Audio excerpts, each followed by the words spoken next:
What's going on, guys? Welcome back for another coherent episode from Motard. Wanted to make another video here about the bike and some modifications that I've done. So far, it's got a little over 2,000 miles. When I made my first video, it only had about 3 miles on it. So I talked about changing a couple things out, mainly the windscreen. I talked about getting rid of the fender / license plate holder. I talked about adding the quick shifter. And of course the exhaust. So I ended up going with the Two Brothers, and I can't say enough good things about it. I absolutely love the Two Brothers exhaust, the fit, the finish, everything about it.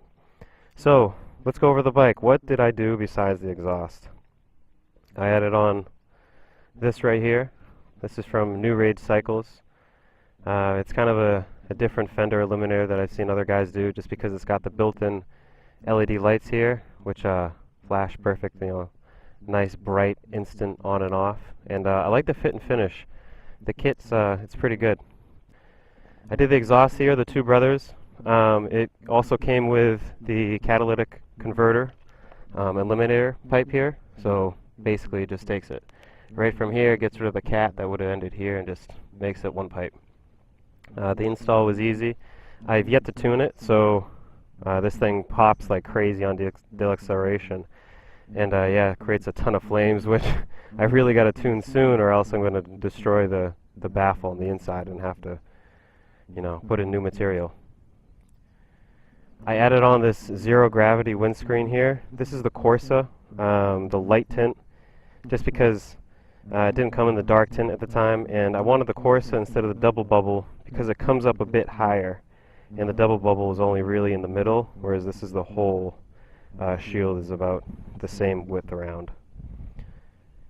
I actually bought the quick shifter kit for this bike, the OEM Yamaha one, and I've yet to install it, but it looks pretty easy, just a couple bolts, and then I got to plug in the quick shifter into a little port in here.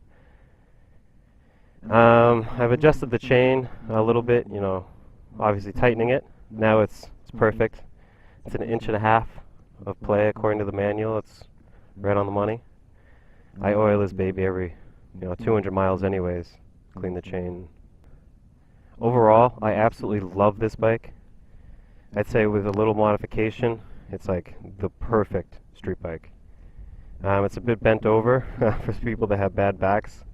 But, I'm used to it. You just got to get stronger and learn how to ride the bike. A bit more legs opposed to arms and stuff like that, as you might with other bikes.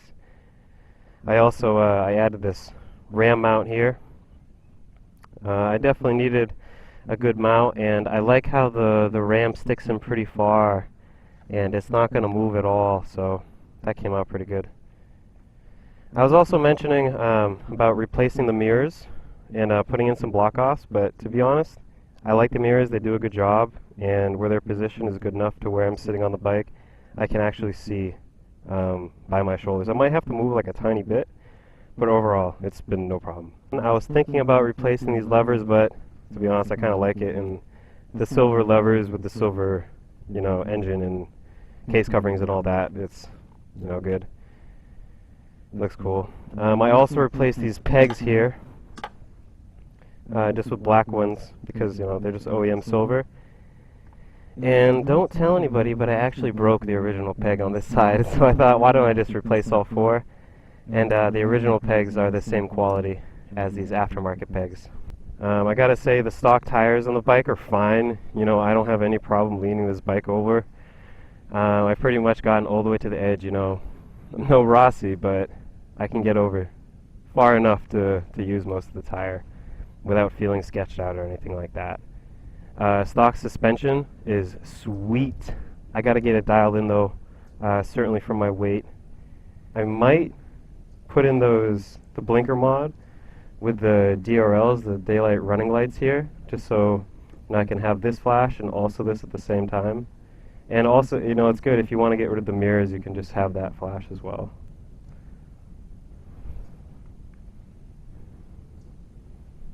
What these lights do here, nice on and off. I like how even from the side, you can see it really well. This is in direct sunlight, by the way. Got that bad boy hanging up there. Almost being completely even with the tank, I can still see the rear turn signal. With the mirrors, you know, it's kind of hard to see from the side. Usually when I'm riding, I fold them up like this. And yeah, it's easier for me to lane split, but then also people can see me turning from the side.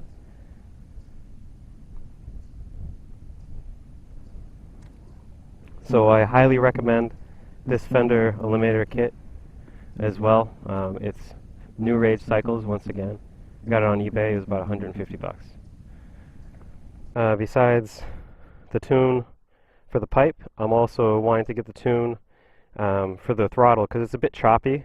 The throttle is kind of savage, to put it kindly. It's pretty much on or off, and sometimes it can be kind of rough going around corners if you're in A mode and you're going slow. You know, you want to have some throttle, not full, not off, but just a little, and sometimes it's a little too much off, you know, so it kind of puts you forward and a little out of whack when you're leaned over. Usually, you know, I ride around in C mode. There's 4 modes really: A, B, C, and D. A mode is really for, you know, racing or on the racetrack. B mode is kind of racing but not quite.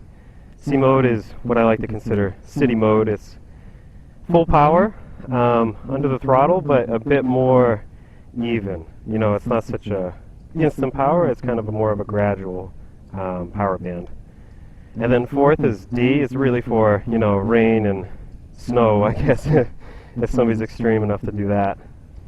But I really like the different settings. I just wish the throttle on A, B, and C mode was a lot smoother. Even on C mode, it's kind of choppy. I'll show you guys what I mean by that. So the bike's in C mode right now. I'm going to put it on A mode. See how it's kind of like on or off?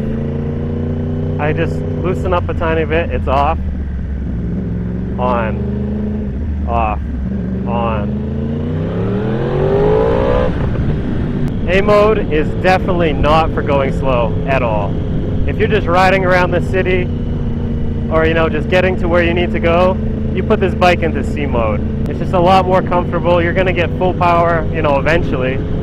It's just when you're stopping and going, you know, you really want that extra smoothness with the throttle. You don't want to be worrying about where the throttle is on and off so much. You're preparing for it. It's kind of funny, I never thought I would mention this, but one thing I really like about the mirrors on this bike is how they stop from folding up too far. So I can pull it up, but that's as far as it goes, right there. So that stops the mirror from, you know, scratching anything on the plastic on the front fender. But you know, it's just nice to have a solid stop. And then if I want to push it back, one finger, and it kind of snaps into place. Just those small things, you know, really make a nice quality bike.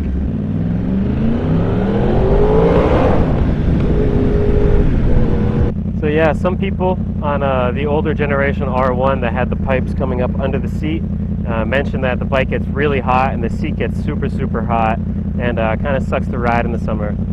This bike, it does get pretty hot, a lot hotter than my Fireblade did. I'd say it's pretty much up around 200 degrees Fahrenheit on average. And then, you know, if I'm at a stop in the city, I'd say 220 is, you know, pretty normal. And the seat's pretty wide too. So if you put your ass back where you're supposed to be sitting on a Super Sport, it's pretty comfortable. I'm not too hunched over forward either, where it's like I'm really struggling to hold myself up with my back. It feels perfectly fine. Let's go where this bike was made to go. I think I'm in A mode right now.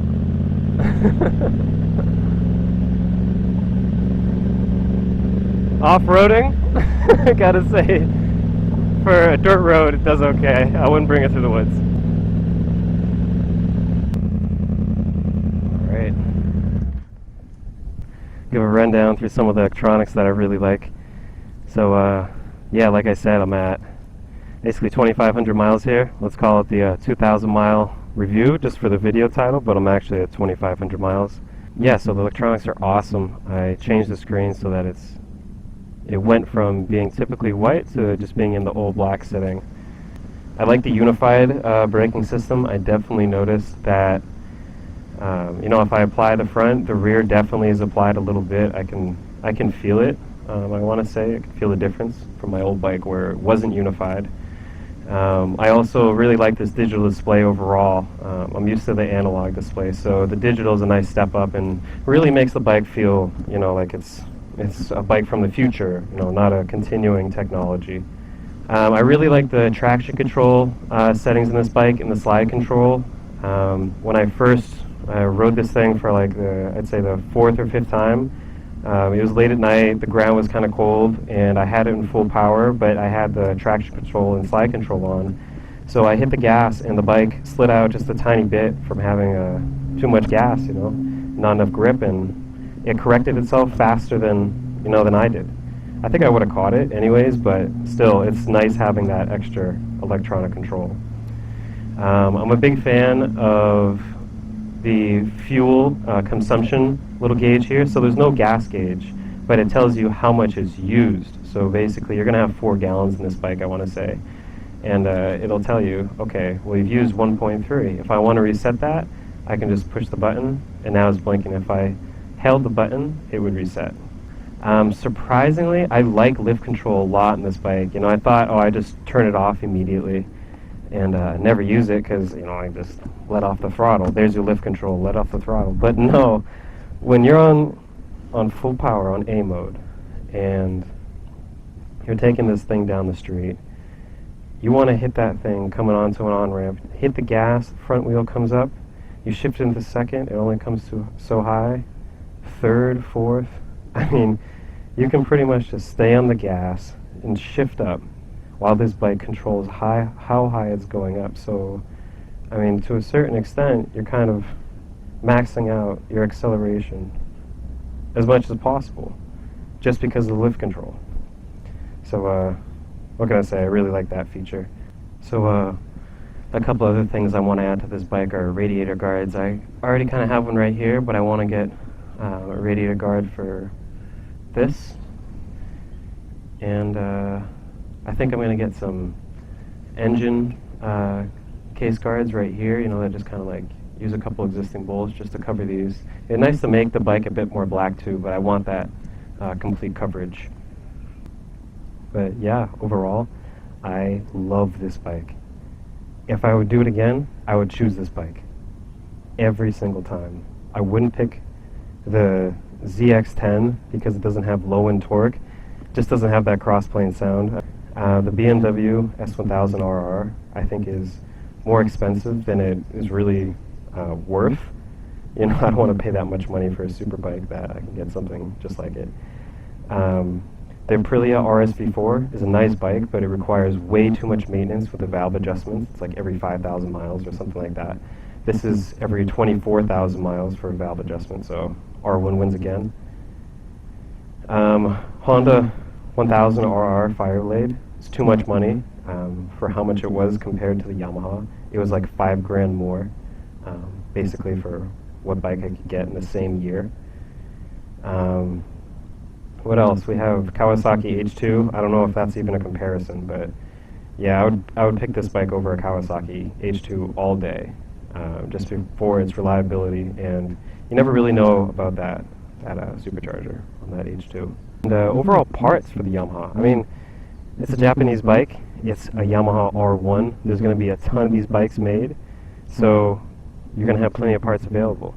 I'm still happy that I picked the S model over the regular R1 or even the R1M, because this bike has just as much power as the regular R1 and the R1M, I would argue. I want to add on some tank pads here so that I don't slip so much forward. Like, you know, I put my butt here and I'm gripping the tank here, but sometimes my knees are still coming up. And I didn't just scratch it. All right, good.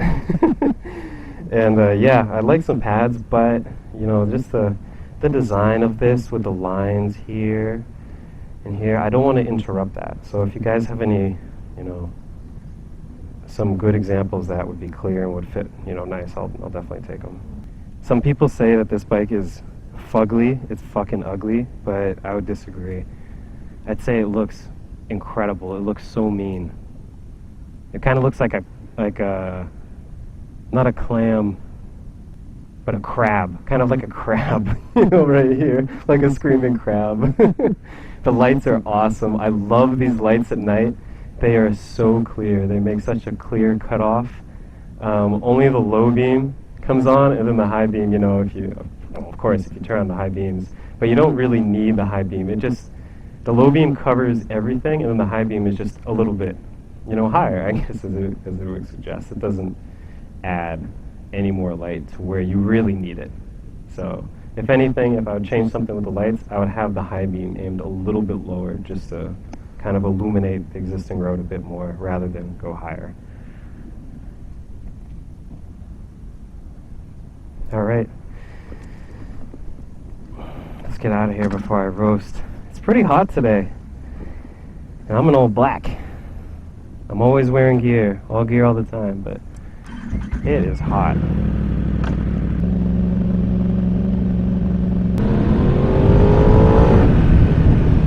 Woo! Damn, that air feels good. I haven't wheelied this bike yet. I popped the clutch a couple times, you know, and had it come up just to feel what it's like.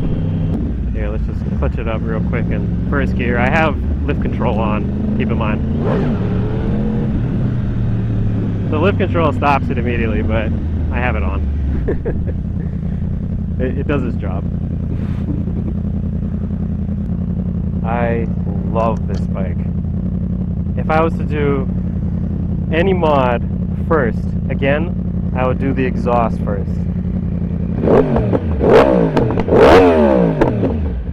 I just love the way that thing sounds. So worth it.